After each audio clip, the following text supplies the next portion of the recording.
You likely clicked on this video because you or someone you love recently experienced a panic attack. And like me, you might find comfort in running to the internet to learn more about what you just experienced, presumably in effort to prevent it from happening again. So let's start with the basics. What exactly is a panic attack? It's defined as an intense fear or discomfort that manifests into physical symptoms and is based on a perceived threat rather than a clear and present danger. If you clicked on this video, you likely already know this. These physical symptoms can include rapid heart rate, shortness of breath, dizziness, sweating, trembling, nausea, stomach pain, chest pain, twitching around your eyes or mouth, muscle tension, and here's a strange one, or at least it was strange to me until I experienced it, tingling and numbness in your hands or feet. And I don't mean like the pins and needles that you feel when a limb falls asleep. I mean that at its peak, my hands become completely immobile and scrunch up into these tiny, useless fists. It's very bizarre. Thankfully, when it first happened, I actually knew it was a sign of a panic attack because it actually happened to my mother a few years prior. And after a substantial hospital bill, she found out that it was, in fact, just a panic attack. Just a garden variety panic attack. They said it was a panic attack. No, you had a panic attack. Also, crying. There can be a lot of crying. But before we keep going, my name is Sundown, and this is my channel, Logically Free Spirited, and I'm really glad you're here. So let's keep going. You know that feeling when you almost get into an accident, but you don't? Maybe you're walking your dog and a car turns at a light when they're not supposed to, and they almost hit you. How do you feel in that moment? Maybe you feel shaky. Maybe your palms are sweating. Maybe your heart is beating so hard you can feel it in your throat. Maybe you want to cry. It's exactly those fight or flight mechanisms we've all learned about. Fight or flight instinct is coded genetically. But what happens after that threat is over and the car keeps going and you go back to walking your dog? Eventually, your breathing goes back to normal, your heart rate slows down, and everything returns to baseline. Keeping all of that in mind, what we often see with panic attacks are those same symptoms in response to either a conscious trigger, like maybe large crowds cause you to feel panicked and you know this, And panic. or an unconscious trigger. It's actually surprisingly common to not know what's triggering your panic attack in the moment. Why is this all happening? In either scenario, the symptoms are the same, or at least similar, but the threat is not. There's no car about to hit you, no crowd about to crush you. You're not in any actual physical danger, but your body's acting as though you are. Dangers? Well, what danger? So when your brain looks around externally for the source of the chaos and can't find it, it goes inward and internally decides that the call must be coming from inside the house. This is why so many panic attacks result in ER visits. If your brain can't find an external source to blame the symptom on or can't identify it as a symptom of a panic attack, it will decide, well, my heart must be beating so fast because I'm having a heart attack, or my eye and lip must be twitching because I'm having a stroke, or I'm hyperventilating because I can't get enough oxygen. You know, the body begins to betray the intellect. And thus a cycle is started, one that is very difficult to stop. Round and round we go.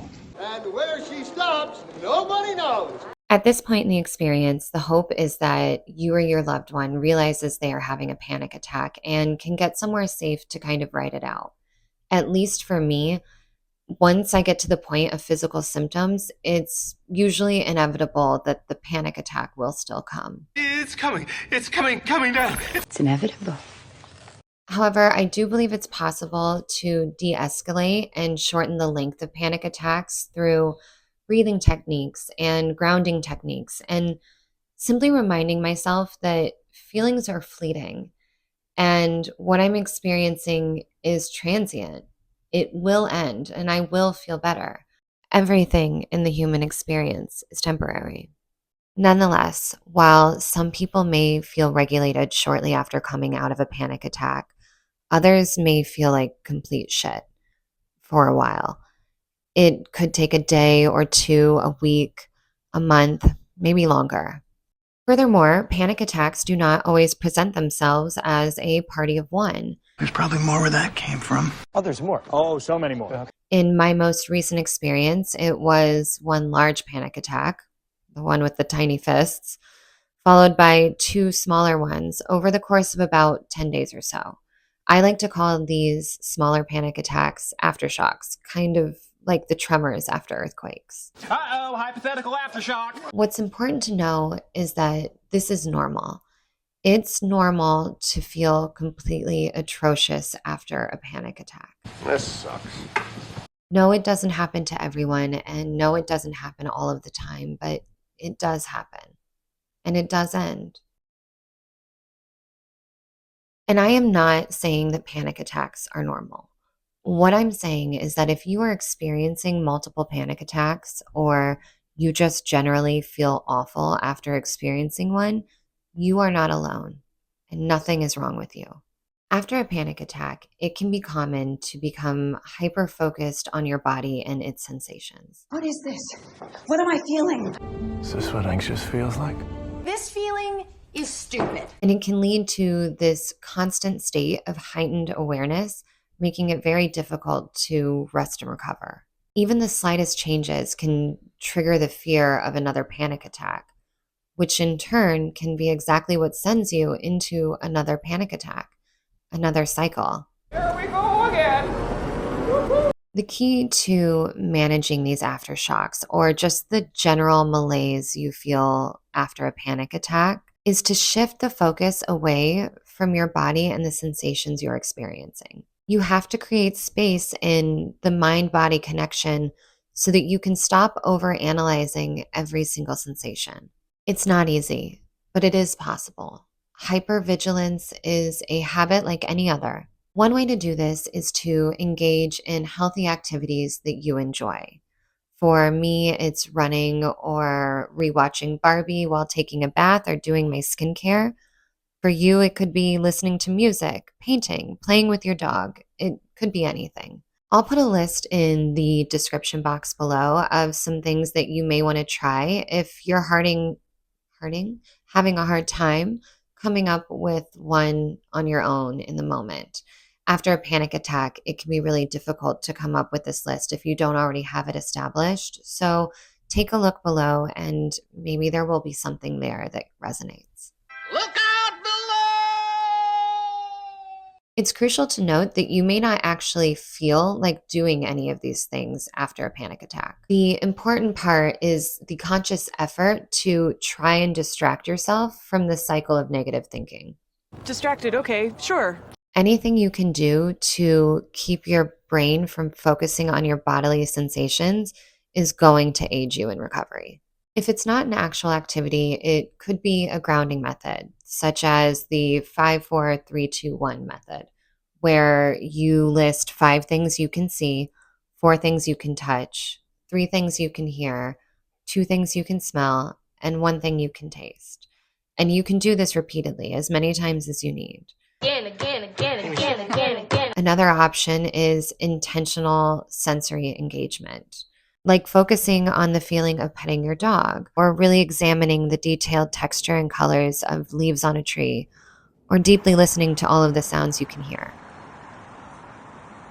That one is actually one of my favorites. Birds, traffic, people laughing, babies crying, doors opening and closing, music from a car driving by, dogs barking from a neighbor's yard.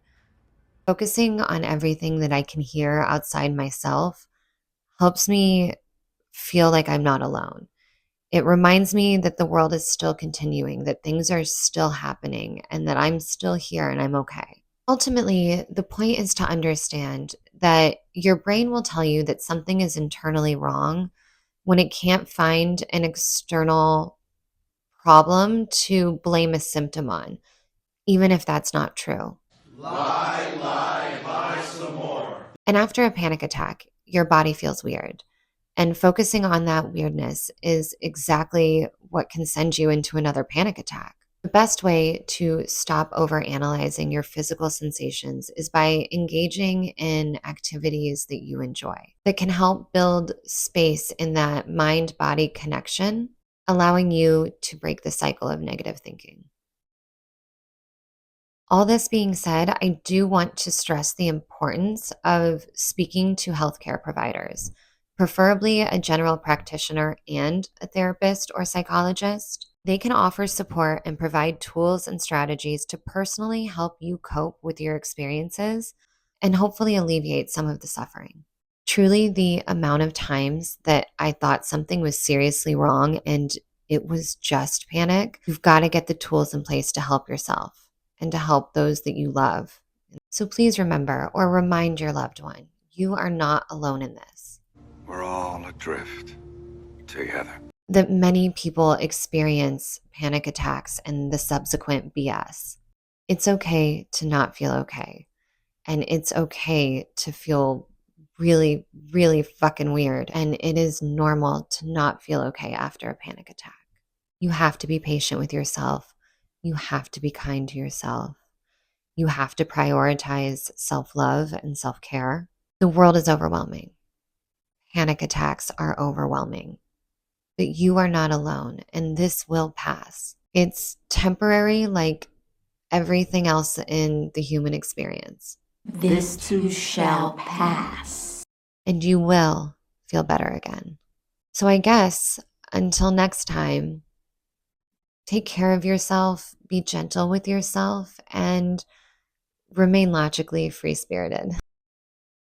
Okay, hi. I'm back. Sometimes in response to a conscious trigger.